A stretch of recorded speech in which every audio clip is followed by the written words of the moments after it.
So we'll kick things off. Hi everyone, welcome to today's session. Thanks so much for coming. I should let you know right at the outset that this is being recorded and will be available on the LMS, at least for the interview. So just be aware that if you are asking any questions, that will be in the final recording. Before we begin, I'd like to acknowledge the traditional custodians of the land where I am at the moment, the Wurundjeri people of the Kulin Nations, and pay respects to elders past, present and emerging. So for today's session, we're very lucky to have with us Nick McKenzie, a multi-award winning investigative journalist with The Age and Herald. Nick has also presented special investigations for the ABC's 7:30 and Four Corners over the years, and most recently Nine Network's 60 Minutes. His reporting spans a whole range of subjects, including foreign affairs, defence, criminal justice, organised crime and corporate wrongdoing, to name just a few.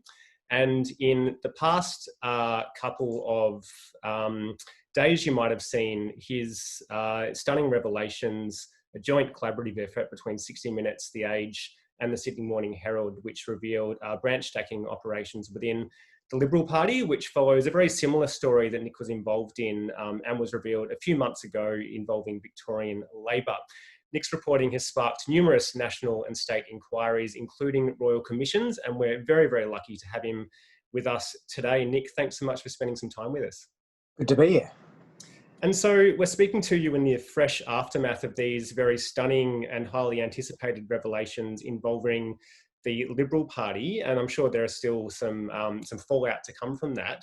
What's it like for you in the immediate aftermath of reporting a story of significant of such significance as this one? I think a lot of it is holding your breath, making sure that, or hoping that all your intense fact checking is going to hold up to scrutiny, that you haven't missed a piece of the puzzle, while also looking for new information to bring the story further or forward and to support your existing reporting. So I mean, there's certainly no high-fiving, and we're not. There's the sense that journalists are scalp chasing. We're not doing that. We're just carefully making sure that what we've done with great rigour, and seeing what the fallout is, but also making sure that we keep finding information that will keep informing the public about what they have a right to know. And I mean, you've reported, as I mentioned, on quite similar branch stacking practices undertaken by Labor recently. Does it feel any different to you reporting on, depending on which party you are looking into, or whether a particular figure is has a particular public standing? Does it impact at all on your reporting, thinking about how the public might react to that reporting? Well, no, not really, because we are apolitical. And while some people may have a sort of a caricature of what a Liberal politician is like or what a Labor politician is like, when you find evidence of misconduct, you realise that it's the misconduct that actually makes those on either side of the aisle more like each other than anything else. And so the conduct we exposed in the Somnurek Labor Party branch stacking scandal was very similar to what we found in the Bastian Sukar branch stacking scandal. Which is interesting, and I guess it reinforces the rule that power corrupts, and absolute power corrupts absolutely. Now, where there is benefits to be gained by our politicians or political operatives by bending the rules, that will happen on both sides of the fence.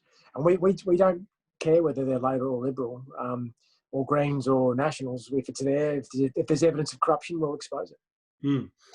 And many of the students at this session today are completing a subject all about the role of the interview in journalism. What role does interviewing play specifically in your role as an investigative journalist? Well, it's critical because it's the interview and the art of the interview which allows you to do a whole range of things that you can't do through other means. So, for instance, a really good interview done where you don't have all the information, you might actually, in your questions, infer that you've got more information than you do have. You do it honestly and ethically. But you might ask a question in a sort of affirmative way, which projects confidence. And suddenly your interviewee, the politician you're interviewing, thinks in their mind, my gosh, they know what I've done. And they reveal far more than they otherwise would have. Or then there's the interview where you do have all the facts and you're holding some of those facts back to see if that politician will lie on the record. And your next question, you can put those facts to the politician and suddenly you've got somebody squirming in the seat. So conducting interviews is really, really important, but so is interacting with those who give us information. So your sources, your interviewees, even people who are off the record, gaining their trust, gaining a rapport with them, asking them about what they did on the weekend, whether they have kids, what their footy team is, trying to actually connect with somebody on a human level, which builds trust, which ultimately makes their decision to give you information an easier one than it otherwise would be. So these are all skills that you've got to really think about and learn as you go along. Yeah, and watching your report on Sunday night, I was struck by kind of how you navigated the difficulty of interviewing one of the targets of your story, Marcus Bastian, and you speak to him sort of on speakerphone in that 60 Minutes report, but he doesn't sort of agree to a sit-down on-camera interview with you. How did you navigate that challenge of, I guess, giving him the right of reply, but not necessarily being able to do that because he sort of wouldn't, I guess, accept your invitation? Ordinarily with television, when you have somebody who's engaged in alleged serious wrongdoing, you'd ask them to do a sit-down interview. We did ask Marcus Bastian to do that a number of times. And we have the rule, listen, if you're involved in politics, if you're wielding political power, if you're changing the outcomes of who's going to be running in our parliaments, then you deserve scrutiny. You should accept scrutiny. You should sit down and do the interview. If you want to play in the big boy world like Marcus Bastian was doing, then you've got to take the questions. He didn't want to do the interview, so normally we'll get a camera and actually arrive at his office, and when he's leaving the office, we'd ask those questions to him as he's walking to his car. It's an unpleasant thing to do, but it's an important thing to do to make sure that scrutiny is being applied and those people in positions of power are being held to account. With COVID, we can't do that. So in this case, we rang up Marcus Bastian and the Minister Sukar. We've made it very clear to them on speakerphone they were on the record, and we had some serious questions to put to them, and we recorded some of that. We put some of that to air. And then we just formally put those on the record questions to them. And so that was, I guess, the COVID version of an interview where you run up with your camera and you grab the politician as they leave Parliament House. Yeah, interesting. I mean, COVID's making us change so much about the way we do things, isn't it? When you're investigating a story such as this one, I imagine there's a whole lot of gathering of evidence and speaking to a range of sources and poring over documents and so on before you might actually seek out an interview with the person who might be implicated in that story. When do you know it's the right time to try to set up that interview? Well, I think it's a bit like a police detective who, is encircling a suspected criminal. You'd want to have, before you do the sit-down interview on the record where you have your chance to gather the evidence from the suspect and turn the suspect into someone you might charge, you want to have all the facts at your command. You want to know as much information about what they're going to say as possible and to be able to challenge them. You also want them not to think that you know that information, so you hold the upper hand in the interview process. But there might be a very good reason for you to reach out to that suspect or person of interest in the early stage to either form a rapport to see if they can help you, to understand what the story is from their perspective from day dot. So you don't want to go into an investigation with a closed mind. In the case of Marcus Bastian, I did reach out to him earlier. I sat down with him, had a friendly chat, had a few chats on the phone. I put certain things to him to get his read on what was going on and what I thought might be going on. And I felt like he was lying to me from day dot because I knew more than I let on to him in those initial dealings, and I thought like he was being dishonest. And that did steal my approach to keep finding evidence and finally put that hard evidence to him in an on-the-record setting. There's also, you've got to be careful though about the gotcha interview, because the gotcha interview can be very unfair. There might be a good reason why somebody doesn't have all the facts at their disposal when you're interviewing them. Now, you've got to be fair on people, but you've also got to be highly strategic as to when you approach somebody with the key information. The reason being, because lots of people, especially in the political world, will seek to lie. They'll seek to obfuscate and to send you on a wild goose chase if they know what you've got. The answers pre-prepared. So you've got to be really just thinking it through, applying logic as you were thinking, like I'm a detective trying to get that criminal suspect who's lawyered up, who doesn't want to give out any information. You almost need to get them in an environment where they will tell the truth. What's our ultimate goal is to get the public to know what's really going on, to know the truth. So if we can get our suspects, our targets, our people of interest to actually get on the public on the record and say, this is what's happened, this is the truth this is what's really gone on behind closed doors, and we're doing our job. Mm. And of course, I mean, as you mentioned, you of course don't only try to interview politicians, you receive a lot of information from whistleblowers and quite often deal with confidential sources who might be putting themselves in some cases at really serious risk just by speaking to you. How do you go about protecting the identity of those who come to you with really important information that is in the public interest?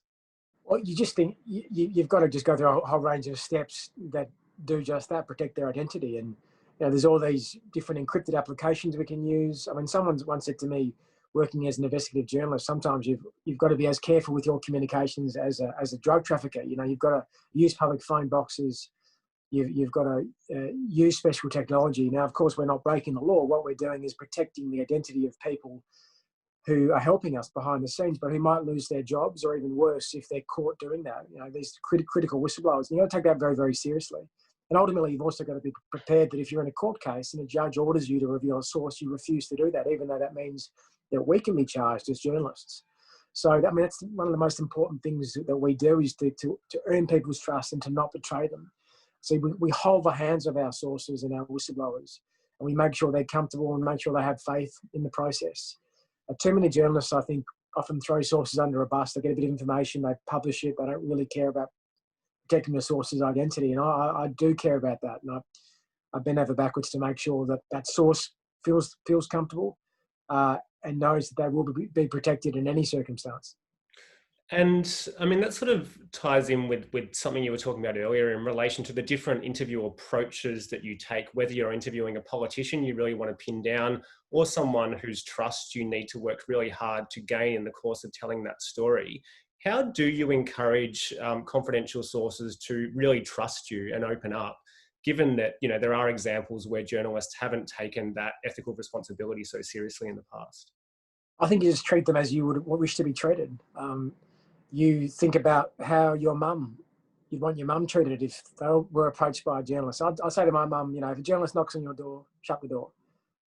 But, you'd say, be wary. So you think about, okay, what's that person, their instinct's going to be wary of me. So how do I build rapport? How do I build trust? And you've got to, people are very, very good at detecting bullshit and con artists. And if a journalist is a con artist, then they won't get very far. So you've actually got to be really genuine and decent with people and care about people. They care about their stories. You've got to remind people as well, the risk they're taking is a risk worth taking. So to appeal to someone's ideals, to say this, I know it's hard to be a whistleblower, but you will change the system for the better. It may not help in your individual case, but it will help others. And lots of people do get a real kick out of helping others. They want to be doing the right thing, especially if they've been involved in corruption themselves. Let's say they paid a bribe themselves because they work for a company and the CEO told them to do that. So they've muddied their own hands. And this has sat with them badly for a long time. They know if they give that information to you, they might expose their own wrongdoing. But they'll also expose the company's wrongdoing. And you can say to them, this is the way you actually absolve yourself. This is the way, I can protect your confidentiality. But yeah, maybe some of what you've done will come out. You must know that before you go forward.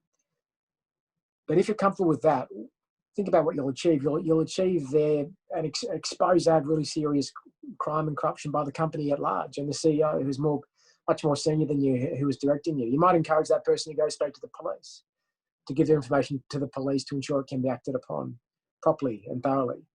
So there's all ranges of things that steps that can be taken. I think to build that trust and to be decent and ultimately some of my sources over the years, I get to know their wives, their kids. I care about them. If they fall sick, I'll visit them in hospital. You've got to really genuinely care, and that caring happens well after the story's finished. I mean, there's sources of mine I'm still in touch with, who are friends now, 15 years after I've done a story with them, because I genuinely respect them for having the guts to have spoken out. I care about them as people, and I want to do the right thing by them. Yeah, that reminds me of your comments regarding the former Special Forces medic Dusty Miller, who was, I guess, a key player in your reporting last year into the alleged war crimes involving Australian soldiers in Afghanistan. So I guess in that particular case, do you think really carefully about the responsibility you have when someone has provided you with information in terms of how they might be put in the spotlight as a result of your reporting? Absolutely, yeah. I mean, you make, like with Dusty, I knew that if he was going to talk out about war crimes, as having been someone who served with the SAS, he would cop a lot of shit for doing that. And there'll be people who thought what he was doing was great and brave and righteous and proper. And there's people who would think, in his own words, or Dusty said, think he was a dog or a dobber. And so, it's a big decision, and you make sure. I made sure Dusty made it, carefully and thoughtfully, and I was there as a journalist alongside him, and also as a friend over time. We became close friends as a result of our experience doing this story together, and me helping Dusty tell his story. And he's still a friend. I did this story a few months ago now, and Dusty will be a mate for life, because I respect him for what he's done, and I think he's a great human being. And it's a privilege to help him expose wrongdoing. It's a privilege to make a friendship with someone like that as well. So now, that said, you've got to be very careful that you don't, you've got to keep your professional bounds with people. You've got to be always professional. You can't let your personal investment in something blur your professional judgment. You've got to be objective, but also you've got to treat people as people. And in Dusty's case, I'll wear my heart on my sleeve and say that getting to know him really well allowed me to tell his story really well. And from that, on the outside, blossomed a friendship. And it didn't affect my ability to tell the story objectively, but it also allowed me to tell the story compassionately. And unless you go into journalism with a big heart, which you must have, I think, then you won't connect with people, and you won't. What do people care about? They don't care about. Often they don't care about facts and figures. They don't care about They care about human stories. Now, facts and figures are, of course, vitally important. But how you connect those facts and figures with people, you connect them to human stories, human case studies, human suffering, human emotion, because we all understand that. We understand what it is to lose a loved one. We understand what it is to feel scared, to feel under threat. We understand what it is to feel angry at corrupt. You want to connect with the human being that you're in, whatever field of journalism you're in. If you're a sports reporter, yes, Joey Blogg kicked 6 on the weekend, big deal. But to tell the reader how the fact that he did that, having suffering major anxiety the week before and having problems off field, and suddenly you've got a human story that's about a battle of a human to overcome an obstacle. That's what we care about. Yeah, and that incredible report, I think it was on the ABC, about Robert Muir's past was a great example of really compassionate sports journalism, I think. So I guess kind of on the one hand, you've got this really serious responsibility to play a sort of compassionate role in making sure your sources are as kind of safe and secure as they can be when their story goes public. But on the flip side, you can be pretty safe in assuming that there will be some really significant consequences for public figures as a result of your reporting. That might not necessarily be the aim. The aim might be to expose wrongdoing in the public interest, but you can assume that there will be some personal impact of that. Does that weigh on you at all when you are reporting a story such as, for example, the most recent branch stacking story involving the Liberal Party? Do you think about the potential personal impact of a story such as that? Of course you do. I mean, our job is to hold politicians to account, but it's no fun. Even even when a bad guy loses, when a bad person who's done the wrong thing loses their job, and they deserve to lose their job, they step down as a minister or something. Yeah, I mean, that's accountability working, and that's the system working, and that's what journalism is about. It's what democracy is about. But also, you'd be mad and you'd be heartless not to think that every bad person has a good side. Of course they do. No one's pure evil. And that even bad people have kids and wives, and it's the public opprobrium they suffer, the loss of income they suffer, the loss of job they might suffer. My work has led to people going to jail. People who've broken the law and been convicted and pleaded guilty, but they're also people, and if you don't hesitate when this is happening, if you don't feel that that sense of responsibility that you might be impacting a person's life forever, not just their life, but their wife's lives, their mums and dads' lives, their kids' lives, even if it's for what they deserve the comeuppance. They've done what they've done, but I think in journalism and in life, we learn that good people make mistakes all the time, and good people do more than mistakes. Good people break the law often, but they do for a range of reasons. I mean, there's, greed, desire to have power. Where does that come from? What's the root cause of that? If you look to the person behind those improper motivations, you will see a flawed human being, and you've got to understand that human picture as well. So yeah, it's absolutely it's a horrible responsibility that journalists have to apply scrutiny to people, because we can impact. We can wield extreme power, and you cannot do that lightly. And one of the horrible things you see in journalism, and you've got to always check yourself here. You're on a big story, you're chasing a big target. Oh, will he lose his job? The mob mentality of the journalism pack and infuse into this sort of thrill of the chase. But hang on, you've got to draw back and say, this is a real person. I've got to be so careful that every step I take, every piece of scrutiny I apply, every document that I'm leaked that I put out there, I've got to do so fairly. I've got to do so decently. I've got to do so understanding the grave impact that this will have well after the story's moved on this person and their family. And if you remind yourself of that, then you'll be a good journalist. And you've had some great collaborations over the years with the likes of Richard Baker and Chris Masters as well. How does that collaborative process work for you in, I guess, asking yourself those types of questions and ensuring that the reports you're putting out there are maintaining that sense of responsibility and credibility and so on? Well, because journalism is best done with more than one set of eyes. So the best journalism, and all your students, I'm sure, have got some of the good movies about journalism, and they'll see the investigative journalist with the editor and the lawyers checking over facts, and that's what you want to do, because you can't help but bring skin to the game. You can't help but bring your own perspective on a leaked document, or you can't help but sometimes have an affinity with a source who's giving you information. All these things can happen that can let your objectivity be clouded by subjectivity, by your personal view. So your colleague who doesn't have any connection to your sources, be it Chris Masters or Richard Baker, says, hang on, pull your head in. Think about this. You sure you're not getting led down the garden path here? Double check what you're doing. Is what you're doing fair? And having that check and balance in a collegiate environment is absolutely critical. And I'm sure a lot of people have got some burning questions, so I'll just ask one final question. You've been at this trade for a long time. Is there anything that you know now that you wish you knew right when you were starting out?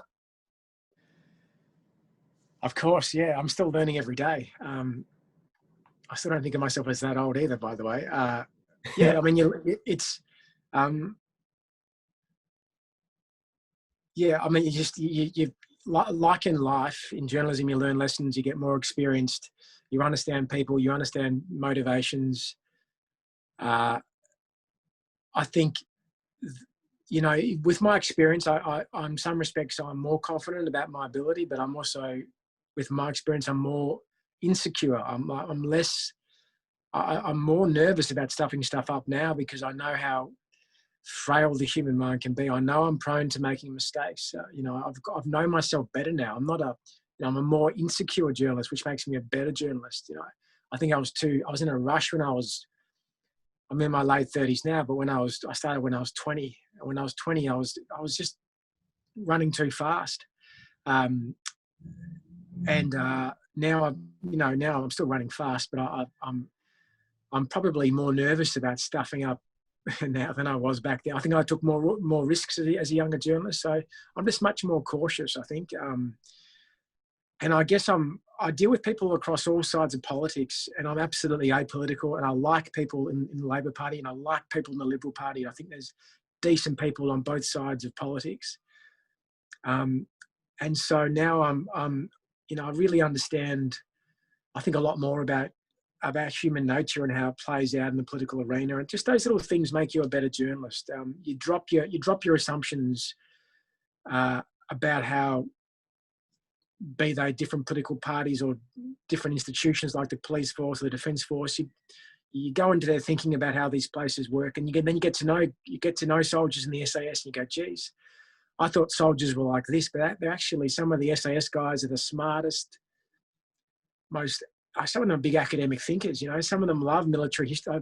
They'll know more about military history than a military historian. You know, that you begin to understand that the world is not how you might imagine it, and the world is as it is, and you can apply that knowledge to make yourself a better journalist.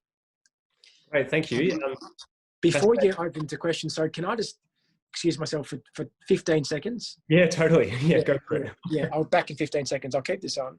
Yep, no worries. I guess with that in mind, if anyone does have a question, do you want to maybe just nominate yourself in the chat to make sure we're not speaking over each other? You can ask verbally, but just to make sure we've got kind of a reasonable order of questions, maybe just pop your name in the chat and we can go from there.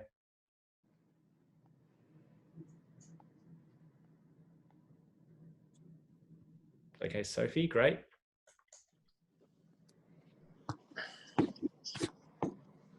Back, great. Sophie, you've got a question? Yeah, just a quick one. How is interviewing politicians and your investigative reports changed your perception of politicians and how you vote as a person? It really depends on the politician. Sometimes you interview a politician, you know, and I think politicians can be caricatured as, you know, evil beings, and so often I deal with interview politicians, and I walk away thinking, they're far more decent and smarter than I thought. You know, I can see there's a rare honesty that comes out from some. Other times I'll interview a politician and I think, geez, what a lying scumbag. You know, these people are worse than I thought. It's a bit of a case-by-case basis. I think ultimately, though, that I am left with a general cynicism of the ability of our political class to serve the public interest rather than their own interest. So over time, you know, I'm less inclined to vote for either side. I don't like anyone, and I don't want to vote for any party in particular. I think that's a good thing. I think, you know, I'm fully apolitical. There's the Labor is as bad as the Libs, is as bad as the Greens, is as bad as the Nats when they're at their worst. When they're at their best, we've got people who care about public policy. You know, we've got people on both sides of the fence who work 14-hour days to institute great policy change, and then you feel with admiration about the bravery of some of our politicians and the integrity of some of our politicians on either side of the fence. I can name those on both sides of the fence that at times I think have done amazing things to serve the public interest. And then it's a privilege to get to know that politician and to help tell their public policy story. Okay, Thank you so much. And Justin, you've got a question, do you? Okay, so Justin says, in this week's lecture, we look at structure. How important / necessary is structure for you to have successful interviews, considering you typically work in investigative and political journalism? Yeah, I mean, structure is everything. I think you mean structure of interviews, but yeah, is that what you mean, structure of interviews?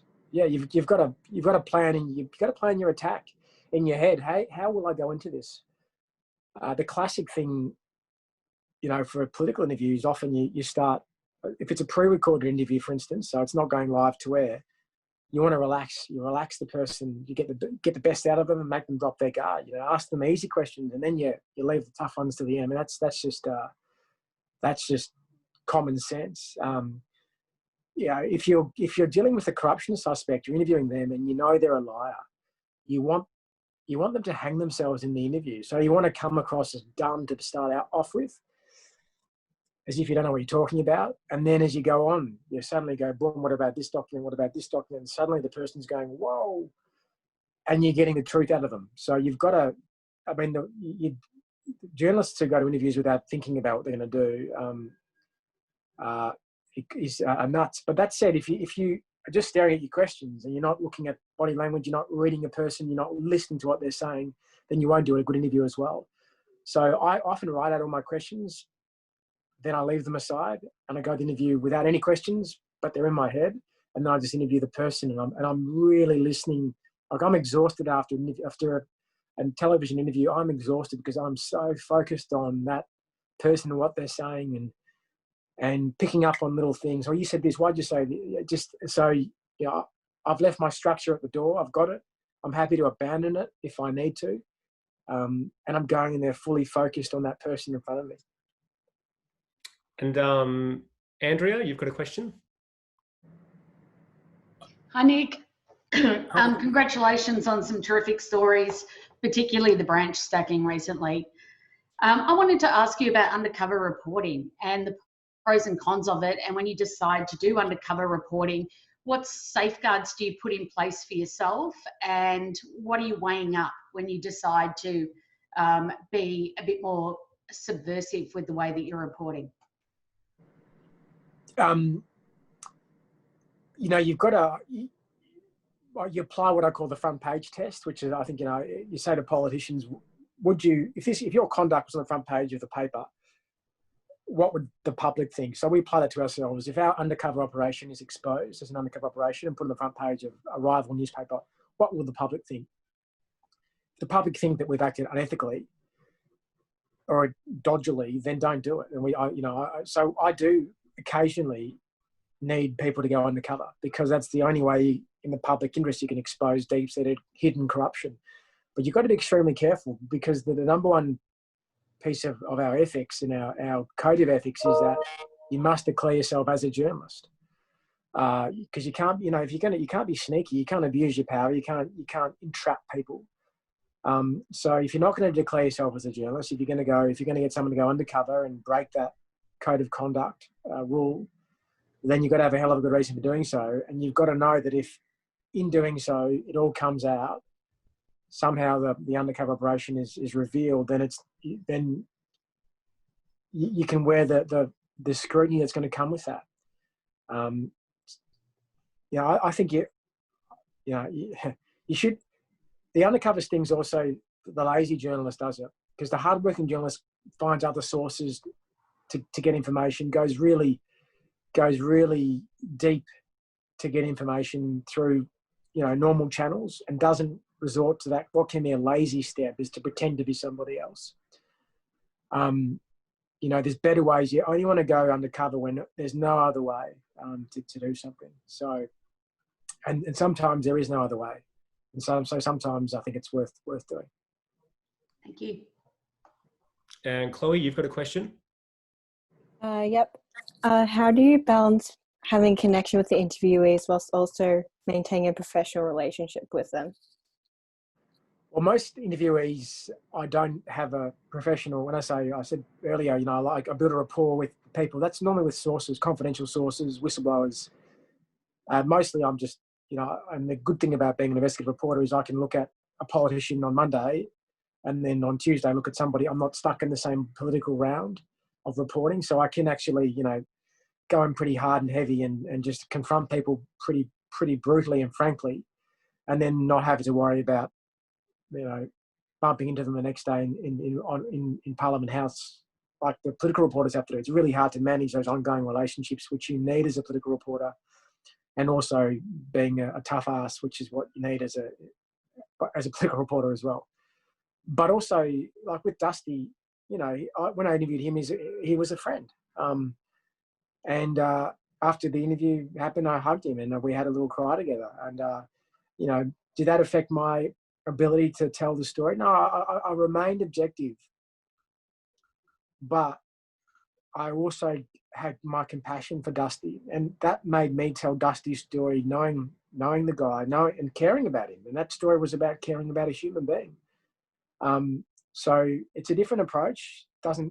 Normally the rule is always be objective, never get too close, but sometimes you want to get close. Sometimes you want to care about someone. If they're a good guy or woman and you're telling this, there is time to drop your guard, especially when that person is putting their whole life on the line to help expose a wrongdoing. You got to connect to them. So, and you got to let that humanity and that emotion and that connection, you got to be open about it and share that. And so when I wrote about Dusty, I declared how close I got to him in the story I wrote about him, and I've been open about that. So you've also make sure it's not hidden. Yeah, so it depends case by case, but sometimes it pays to care. Thank you. Jordan, have you got a question? Yeah. So it's a little bit out of curiosity. As an investigative journalist, I'm just wondering, with the stories that you run, and obviously you get your information from sources, but I was just wondering, like, how many stories that you come across? Like, is there an abundance? So you have a lot of sources and you're picking the ones that you think are worth following, or do you find, you get a good one once in a blue moon? I was just sort of curious to how often they pop up. Yeah, really good question. It's there's I always say I'm not going out of a job anytime soon. There's massive amounts of corruption in our society. The worst parts of human behaviour: greed, avarice, jealousy. That everyone, there's lots of badness out there. So there's a lack of things for us to be looking at. Do we have great whistleblowers calling up every day? No. My trick has been in my career is to have at any one time 5 or 6 people. Like, I've got a network of contacts and across all different agencies and politics, etc. And then every few months I'll have or maybe 3 or 4 people in different spots, new sources who've got access to something, and I'm refreshing those as I go and getting protecting them. And sometimes that one source in the right position can give you a year's worth of journalism. Seriously, it can be a few times in my career, someone somewhere sitting in the right place has just opened up the door into a hidden world, and no one will ever know who those people are. I'll take them to my grave, and they come once in a blue moon. They might come once every 2 years, and when you've got them, because you start to go, shit, I've got access to this or that, and it can be pretty exciting. But there's many great sources and contacts everywhere. You just have to start calling up people, and people are willing to help. Yeah, thanks, Nick. I might take awesome. Thank you. Sure, you've got plenty of stuff to get off to. Matthew, you've got a question? Yeah, my phone might go dead, and I've got 5% of battery, so if it goes dead as well, my apologies. I'll just take one more quick one, maybe. Matthew? Yeah, sorry, I'll just be really quick. So you've obviously said a lot about the ethics of your type of journalism. Obviously, you're at a point in your career now where you've got a lot of control over what you report on. But just for us who are kind of starting out, how would you approach, say, working for a company and you kind of just get stories to write from your editor and kind of have to run with it? How would you approach, what's your advice to us of how to approach that, kind of when we don't really have much control starting out? Yeah, well, I would say this. When you start out, you'll do what I do today. I mean, investigative journalism, all that means is journalism that takes a bit more time. But the things that I employ, the tricks of the trade, my craft, is the same as you when you start out as a cadet journalist. I mean, finding information, checking it, corroborating it, cultivating sources. But the footy writer does that. The arts writer does that. The political writer does that. The crime writer does that. We all do the same core tasks.